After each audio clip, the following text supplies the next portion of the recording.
Hi, fifth graders. It's time for your math lesson for the day. As you saw on Google Classroom, hopefully, today you are adding mixed numbers with unlike denominators. So, as usual, let's go through these terms. To add, you know what that means. Mixed numbers, I'm using a very floppy piece of paper today. Mixed numbers are whole numbers combined with fractions. So 5.5. You have 5 wholes of something and half of something, and that's the total amount represented as a whole number and a fraction. You have 37 whole somethings, and then you have 8/15 of whatever that thing is. Let's say you have 37 bars of chocolate, and then you have one bar that was broken into 15 pieces, and only 8 pieces remain. So it's 37 and 8/15 bars of chocolate. Okay, and then last example, 9 and 82/99. Okay, I'm not even going to come up with an example for that one. I think you understand what mixed numbers are because you worked with them so much on Monday. And then when it says that they have unlike denominators, that should be familiar to you because we did already practice adding and subtracting fractions with unlike denominators. So today we're seeing how that works with mixed numbers. Okay?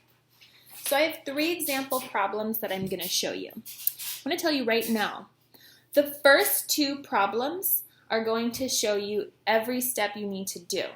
But in the third example, there's going to be one more step. And you'll see why, but I just want you to be prepared for that extra step that will sometimes come and not always, okay? So if you don't already, I want you to have a piece of paper and a pencil. So maybe pause the video here if you need to go get something to write with, because I guarantee you're going to have a better time doing the work if you write down what I'm doing right now so that you can do it too. Okay? So the first problem we're going to practice is 4.5 plus 4 1/4. Okay? So the first thing I'm going to do on my whiteboard,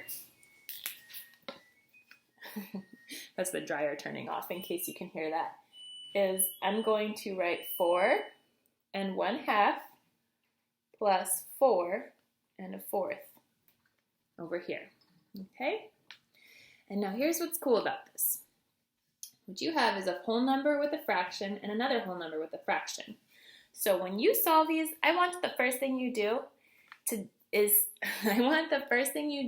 be separate the wholes from the fractions.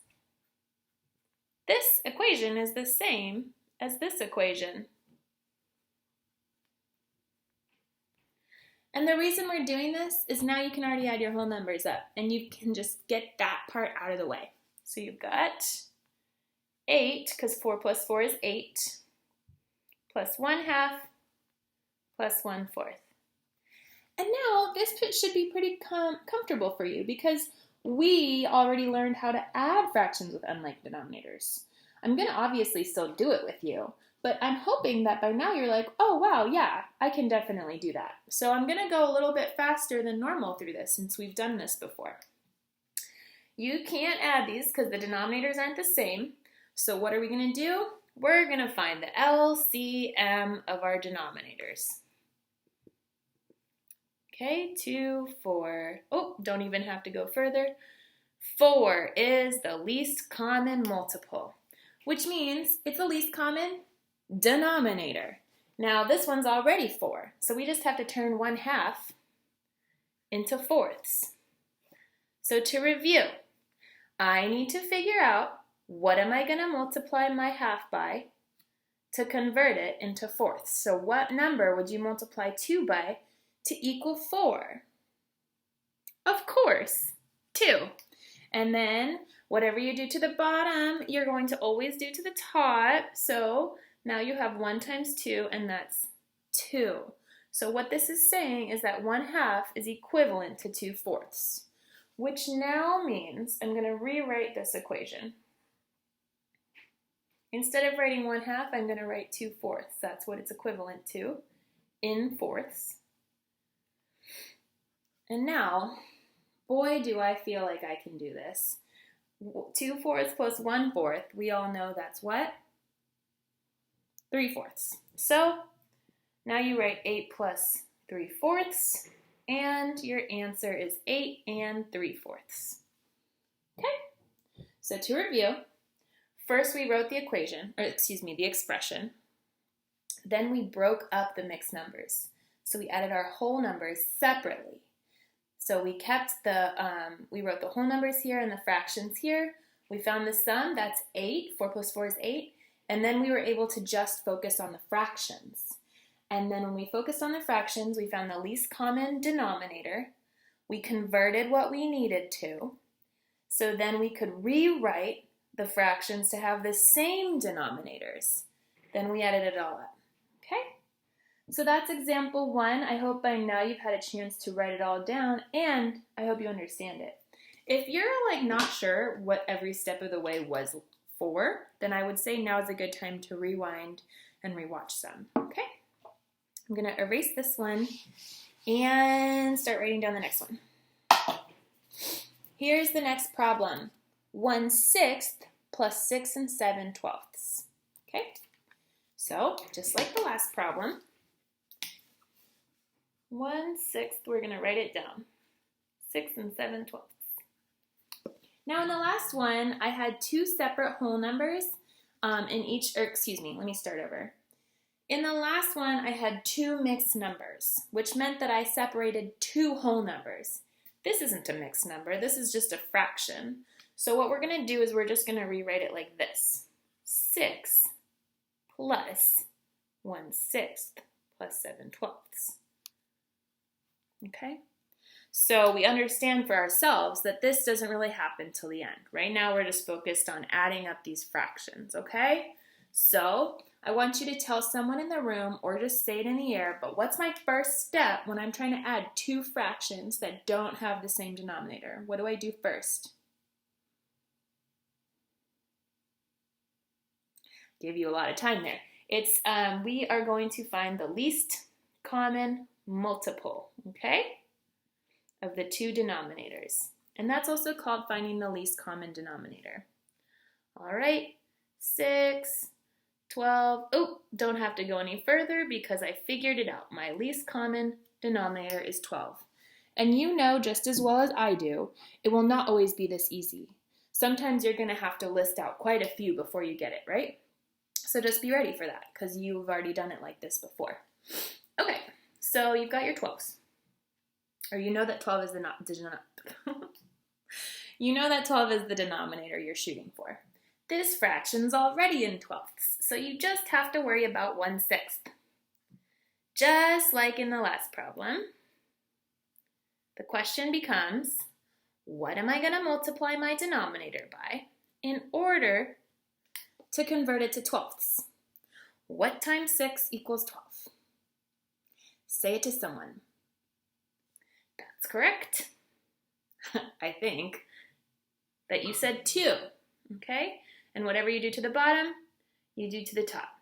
So we know that 6 times 2 is 12, and 1 times 2 is 2. So what this means is that 1/6 is equivalent to 2/12, okay? So now we get to rewrite our expression. Now it is 6 plus 2/12 plus 7/12. Alrighty, so far so good. Okay, and now we just have to add it all up. We know that 2/12 plus 7/12 is going to be 9/12. So we rewrite this as 6 plus 9/12, and our answer is 6 9/12. Okay, friends? Now, like I told you, we're going to do one more example, and in this last example, there's going to be an extra step. So don't stop here, because if you're thinking, okay, I got this, there's one more thing you need to understand. I'm about to show you what it is in the last problem. So don't touch that dial, as they used to say. Okay? So I hope you wrote everything down with me, and if for some reason you decided not to write that last problem down, please, please, whatever you do, write this one down, okay? All right, so the problem they're going to give you, 10 1/3 plus 3/4. Similar to the last one, only one of these is a mixed number. So we're just going to rewrite it to separate the fractions from the whole numbers, okay? That's pretty straightforward so far, okay? So you've got 1/3 and 3/4. Now, we can't add these because the denominators are not the same, so we're going to find the LCM. 3, 6, 9, 4, 8, 12. No match yet. I'm going to add another 3 and see what happens. 9 plus 3 is 12. So my least common multiple is 12. It's also going to be my least common denominator. So this time we do have to convert both fractions, okay? Let's start with 1/3. What am I going to multiply 1/3 by in order to convert it to 12ths? What times 3 equals 12? So hopefully everyone is answering this question right now, and I want to remind you that one of the easiest ways to answer it is to go back to your list. 3, 6, 9, 12, 1, 2, 3, 4. 4 times 3 is 12. And whatever you do to the bottom, you do to the top, which means that my numerator for my converted fraction is 4/12. 1/3 is equivalent to 4/12. Let's move on to 3/4. Same process. 3/4 times something equals something over 12. What are we going to multiply 4 by to convert this to 12ths? 1, 2, 3, right? 4, 8, 12. So 4 times 3 is 12. Whatever you do to the bottom, you do to the top. And 3 times 3 is 9. So I know that 3/4 is equivalent to 9/12. So far, all of this should be review. We have done all of this type of stuff together. So here's the new stuff. Are you ready? Buckle up. I hope you've been writing all of this down. This is where it gets new, okay? So you're going to go back to your expression and you're going to rewrite 10 plus. And now instead of 1/3, we're writing 4/12. And instead of 3/4, we're writing 9/12. Okay, here's where it's going to get a little weird. So you add your 10, or sorry, you don't add your 10 yet. Leave that out of it for now. You're going to add your 4 and your 9, 4/12 plus 9/12. And what are you going to get? Well, I hope you figured it out. What you're going to get is 13/12. And hopefully some of you notice there's a problem with that. We've worked on this before. We talked about this actually while we were still in the school, physically in the building. This type of fraction is called an improper fraction. The numerator is bigger than the denominator. Now think about this for a second. If you have a cake and you want to break it into 12ths, how could you possibly have 13/12 of a cake? The most you could possibly have is 12/12 of a cake. You can't have 13/12. That's why this is called improper. It's not an accurate representation. So here's what you do. You will get problems where the numerator is too big, and you're not going to be able to answer the question like this. If you say 10 and 13/12 is my answer, promise, you'll get it wrong. That's not correct. What you need to do before you're done is take this improper fraction and you have to sort of convert it, okay? So what you're going to do is you're going to go over to the side and you're going to divide the numerator by the denominator, okay? And you're going to ask yourself, how many groups of 12 are in 13? In this case, there's 1, okay? 1 times 12 is 12. You subtract. 3 minus 2 is 1. 1 minus 1 is 0. Whatever you get down here, you stop the division problem there, and this is now your new numerator. So you have 1 whole,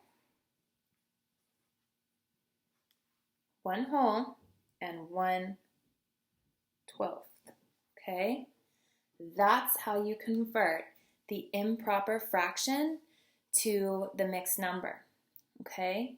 Because if you think about it, if you did have 13 twelfths, that would be 12 twelfths, one whole cake, and then one extra twelfth.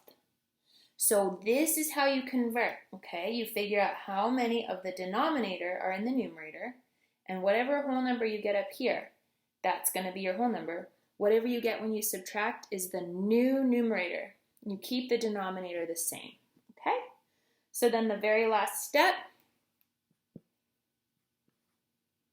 10 plus 1, the very last step is to add your wholes and make it a mixed number. So 10 plus 1 is 11, and then your actual mixed number is 11 and 1/12. So you're going to want to have written all of that down. If you didn't, rewind and write it down.